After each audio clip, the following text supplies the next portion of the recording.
Assalamualaikum students. I hope you all are doing good. This is Anju Wahid and today I am again here with a new topic, that is force on a current carrying conductor.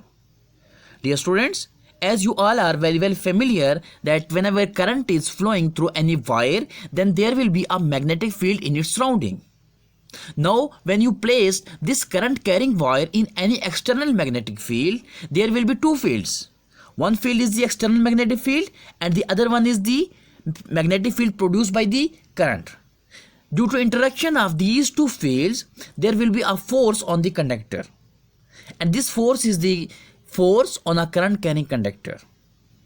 जब आप कोई भी current carrying wire किसी भी external magnetic field में place करेंगे तो फिर मैग्नेटिक फील्ड जो हो, ये जो एक्सटर्नल मैग्नेटिक फील्ड है और वो जो मैग्नेटिक फील्ड करंट के फ्लो करने की वजह से कंडक्टर में फ्लो कर रही है, इन दोनों के इंटरेक्शन की वजह से आपके पास ये जो वायर है इस पे क्या आ जाएगी, एक फोर्स आ जाएगी, और वो जो फोर्स है that is called the current carrying, the force on a current carrying conductor.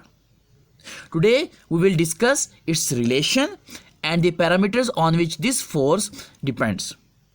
Dear students, whenever you placed a conductor in any external magnetic field, then that force will be proportional to current.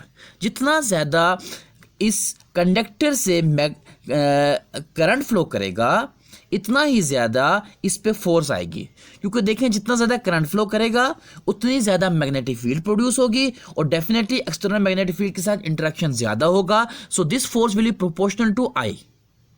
And again अगर इसकी length आप L ले लें तो जितनी ज़्यादा length होगी ये फोर्स उतनी ही ज़्यादा होगी.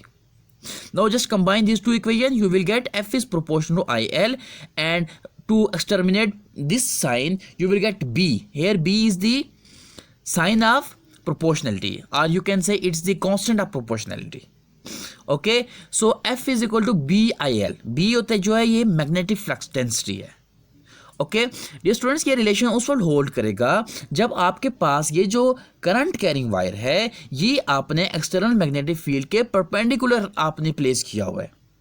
जब परपेंडिकुलर प्लेस करेंगे तो साइन ऑफ 90 होगा, और जो साइन 90 है that will be equal to 1. इस वजह से यहाँ साइन लिखने की ज़रूरत नहीं है. अगर आप इसको किसी स्पेसिफिक एंगल पे प्लेस करते हैं then this f is equal to B I L sine of theta, and this can be rewritten as f is equal to I into L cross b. Here angle is theta and it is between l and b, and it is clear from this equation. अगर theta की value 90 है definitely force ज़्यादा होगी. अगर theta की value 0 है means आपने current carrying wire को एक्सटर्नल मैग्नेटिक फील्ड के पैरेलल रखा हुआ है तो उस पर कोई भी फोर्स नहीं होगी. Now let's talk about the unit of this B. Dear students, this equation 1 can be rewritten as b is equal to f upon I L. तो इसकी जो यूनिट होती है उसको बोलते हैं टेस्ला. b की यूनिट टेस्ला होती है, और 1 tesla will be equal to newton per ampere per metre. And there is another unit we use, that is Gauss, and 1 Gauss is equal to 10 to the power minus 4 Tesla. Okay, now as this force is a vector quantity, now how to find its direction?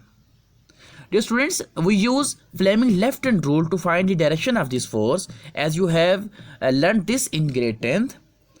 To find the direction of force on a current carrying wire, just आप अपने जो left hand है उसको इस तरह से आप क्या कर लेंगे, अरेंज कर लेंगे अपने थंब को और अपनी इन 2 फिंगर्स को. थंब इफ जो है फोर्स की डायरेक्शन होगी, अगर आपने ये जो मिडिल फिंगर है और मिडिल फिंगर को करंट की डायरेक्शन में आपने प्लेस किया, और ये जो आपके पास फिंगर है इसको अगर आपने बी की डायरेक्शन में प्लेस किया तो थंब जो होगा वो आपको फोर्स की डायरेक्शन बता देगा. Okay, this is the whole story for today's topic. I will see you again with the next topic. Till then, goodbye.